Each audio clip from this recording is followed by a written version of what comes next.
வணக்கம் நண்பர்களே. நம்ம இன்றைக்கி பார்க்க போகிற விளையாட்டு ஆடாமல் அழுங்காமல் அப்படிங்கிற தொடர் விளையாட்டு பார்க்க போகிறோம். இந்த விளையாட்டை பொதுவாக குச்சி விளையாட்டு, வளையல் விளையாட்டு அப்படின்லாம் நம்ம விளையாண்டுருப்போம். இதனுடைய நோக்கம் என்னென்னு கேட்டிங்கன்னா, நம்ம கைகள் நடுங்காமல் இருக்கணும் அப்படிங்கிறது தான், கவனம் சிதறாமல் இருக்கணும் அப்படிங்கிறதுக்காக தான் இந்த விளையாட்டை குழந்தைங்களுக்கு நம்ம சொல்லிக் கொடுக்குறோம். இந்த விளையாட்டு எப்படி விளையாடுறது அப்படிங்கிறது இப்போ நம்ம நண்பர்களுக்கு சொல்லிக் கொடுக்குறேன். அவங்க அதை வச்சு விளையாடுவாங்க. முதல்ல ஒரு வட்டம் ஒன்று, ஒரு அடி விட்டம் வர மாதிரி ஒரு வட்டம் ஒன்று வரைஞ்சிக்கணும். அந்த வட்டத்துக்கு அடுத்தது நமக்கு தேவையான பொருள் என்னென்னு கேட்டிங்கன்னா, நம்ம வீட்டில் பயன்படுத்தக்கூடிய தொடப்பு குச்சியில் ஒரு 10 குச்சி இந்த அளவில், அதாவது 6 அங்குலம் அளவில் நம்ம 10 குச்சியை இந்த மாதிரி நம்ம உடைச்சிக்கணும். ஒரு குச்சி மட்டும் பெருசாக நம்ம எடுத்துக்கணும். இது பார்த்திங்கன்னா, இந்த பெருசாக எடுக்கக்கூடிய குச்சி பார்த்திங்கன்னா 9 அங்குலம் வர மாதிரி இருக்கணும். பெருசாக எடுக்கக்கூடிய குச்சி பார்த்திங்கன்னா 9 அங்குலம். மற்ற குச்சிகள் எல்லாமே 5 அங்குலம் இல்லைன்னா 6 அங்குலம் அந்த மாதிரி வர மாதிரி எடுத்துக்கணும். இதை எப்படி நம்ம விளையாட்ட ஆரம்பிக்கிறது அப்படின்னு பார்த்திங்கன்னா, ஒரு 5 குச்சி இப்படி பிரித்து வச்சுட்டு இடையில இந்த பெரிய குச்சி வச்சுக்கணும். ஒரு 5 குச்சி மேலே ஒரு 5 குச்சி கீழே வச்சுட்டு இடையில பெரிய குச்சி இப்படி வச்சுக்கணும். வச்சுட்டு அந்த குச்சியை இந்த வட்டத்துக்குள்ளே நம்ம போடணும். இப்படி வட்டத்துக்குள்ளே போட்டோம்னா இந்த மாதிரி விழுந்துடும். வட்டத்துக்கு உள்ளே இருக்கக்கூடிய ஒரு குச்சியை அழுங்காமல் எடுக்கணும். அதை எடுத்துட்டு அடுத்து இருக்கக்கூடிய ஒவ்வொரு குச்சியையும், மற்ற குச்சிகள் அழுங்கக்கூடாது, மற்ற குச்சிகள் அழுங்காமல் இந்த மாதிரி எடுக்கணும். இப்போ கீழே விழுந்து இந்த இடத்துல அழுங்கிடுச்சு அப்படின்னு சொன்னால் நமக்கு ஆட்டம் முடிஞ்சது, எதிராளிக்கு கையில் அது போயிடும். சரி, இப்போ நம்ம நண்பர்கள் கையில் கொடுத்து அவங்கள விளையாட சொல்லுவோம். யார் அதிகமாக எடுக்கிறாங்களோ அவங்களுக்கு அதிக புள்ளிகள் கிடைக்கும். இப்போ இந்த சின்ன குச்சியெல்லாம் எடுத்தாங்கன்னா அதுக்கு 1 புள்ளி, பெரிய குச்சி எடுத்துட்டாங்கன்னா அதுக்கு 10 புள்ளி அப்படிங்கிற கணக்கில் எடுத்துக்குவோம். ஒரு 10 ஆட்டம் ஆட வச்சு அதிகமான புள்ளிகள் யார் எடுக்கிறாங்களோ அவங்க தான் வெற்றியாளர் அப்படின்னு நம்ம சொல்லிடலாம். இப்போ அவங்க கையில் கொடுத்துடலாம், அவங்க மாற்றி மாற்றி விளையாடுவாங்க. எப்படி விளையாடுறாங்கன்னு நம்ம பார்ப்போம். எடுத்துக்கோங்க.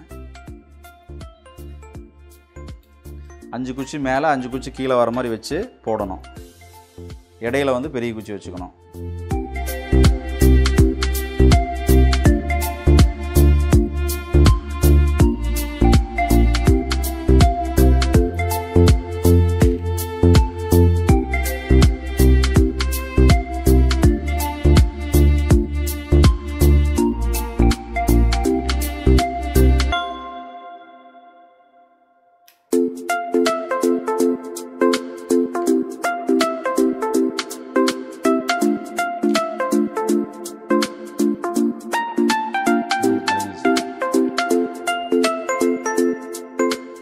அவர் எடுத்து குச்சி அவர்கிட்ட கொடுத்துருங்க.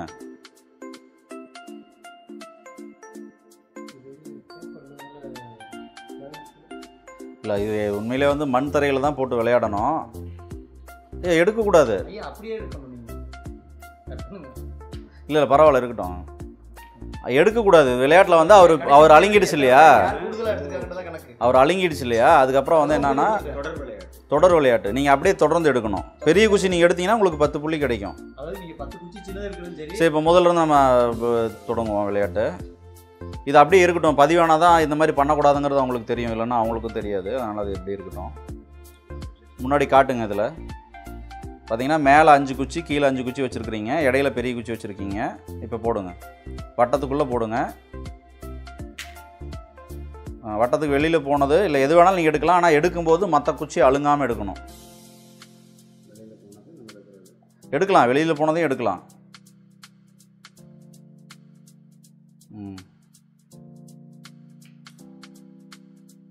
அழுங்கிருச்சு, ராஜா குச்சி அழுங்கிருச்சு, பெரிய குச்சி.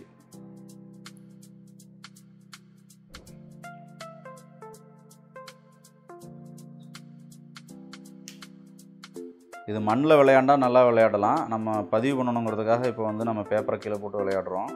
அழுங்கிடுச்சு, கொடுத்துருங்க. அங்கே யார் யார் எத்தனை குச்சி எடுத்தீங்களோ தெளிவாக எடுத்து வச்சுக்கோங்க. அழுங்கிடுச்சு, அப்படியே வைங்க, அப்படியே வைங்க. அழுங்கிடுச்சு.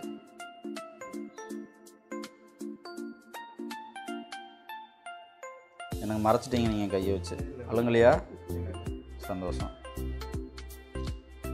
அழுங்கிடுச்சு. இல்ல அழுங்கிருச்சுனா அங்க தான் தட்டிலே தான் இருக்கு. சரி சரி. இப்பதான் அழுங்கும். அலங்கிடுச்சு அவர் கையில் கொடுத்துருங்க. இப்போ அவர் பிரிப்பார், அது அழுங்க போகுது, இப்போ எங்கள் இங்கே வருது. அலங்கிடுச்சு. என்னங்க இவ்வளோ எளிமையாக இருக்குது, அதை எடுக்கலையே. இப்போ யார் எத்தனை குச்சி எடுத்தீங்க பாருங்கள்.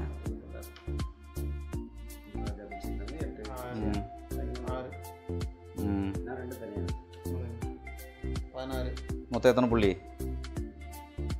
17 மொத்தம் 17 புள்ளி. நீங்கள் அது ஒன்று எடுத்தது, அது அழுங்கின குச்சி. அது இந்த முதல்ல எடுத்து விளையாடுறதுக்கு எடுத்த முடியாது, குச்சி விட்டுறணும் இல்லையா? மொத்தம் இல்லை அப்படிலாம் இல்லை, அதையும் சேர்த்துக்கணும். நீங்கள் எடுத்தீங்கன்னா நீங்களும் தான் எடுத்துக்கணும். முதல் சுற்றில் அரசு அவர்களை எத்தனை புள்ளி?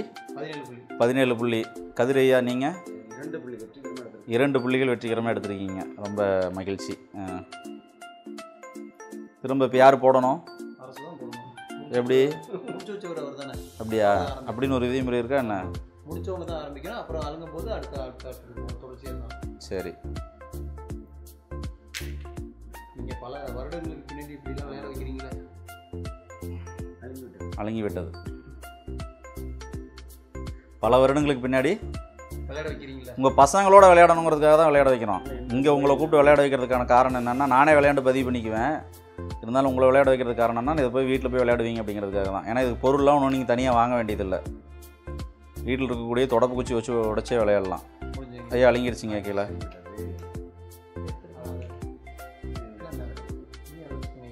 ஒரு குச்சி நீங்கள் எடுத்துக்கலாங்க, 2 குச்சி நீங்கள் எடுத்துக்கலாம்.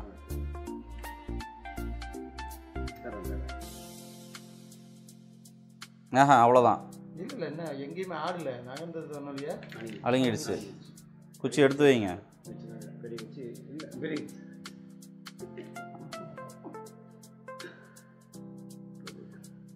நடுவில் விடுங்க, அப்போ தான் ஆடும். ராஜாவை தூக்கிட்டீங்க, பரவாயில்ல.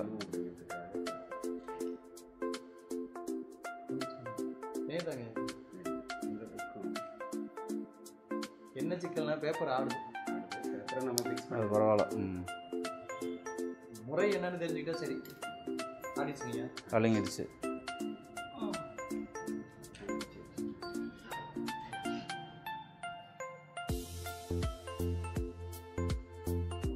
அலங்கிடுச்சு. சும்மா விளையாட்டு விதிமுறைகள் சொல்லிக் கொடுக்குறதுக்காக மட்டும் வச்சுக்குவோம். ஏன்னா இது வந்து ஒரு தரையில் விளையாடினா மட்டும்தான் இது சரியாக விளையாட முடியும்.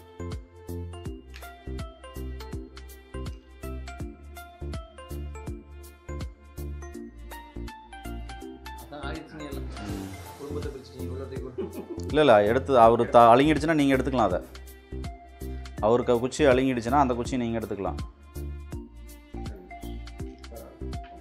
சரி, இப்போ எத்தனை புள்ளி? 15. சரி. இப்போ இந்த விளையாட்டில் கவனம், கை நடுங்காமல் இருக்கிறது, கையினுடைய வலிமை என்ன அப்படிங்கிறதெல்லாம் புரியுதுலையா உங்களுக்கு?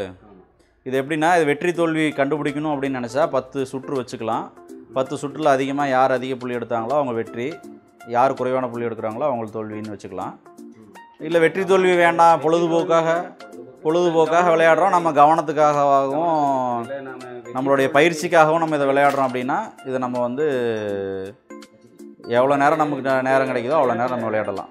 விளையாட்டில் வெற்றி தோல்வி அப்படிங்கிற விஷயத்தை விட்டுட்டு அதிக கவனம் செலுத்த வேண்டிய கட்டாயத்தில் இருக்கிறோங்கிறத மட்டும் புரிஞ்சுக்கிட்டோம். விளையாட்டை பொறுத்த வரைக்கும் வெற்றி தோல்விங்கிறது இரண்டாவது. நம்ம என்ன கற்றுக்கிட்டோம், என்ன புரிஞ்சுக்கிட்டோம் அப்படிங்கிறது தான் நம்ம உடல் கூறு மனக்கூறுனுடைய செயல்பாடு ரொம்ப குறைவாக. கண்டிப்பாக அப்படிங்கிறத நம்ம தெரிஞ்சுக்கணும்.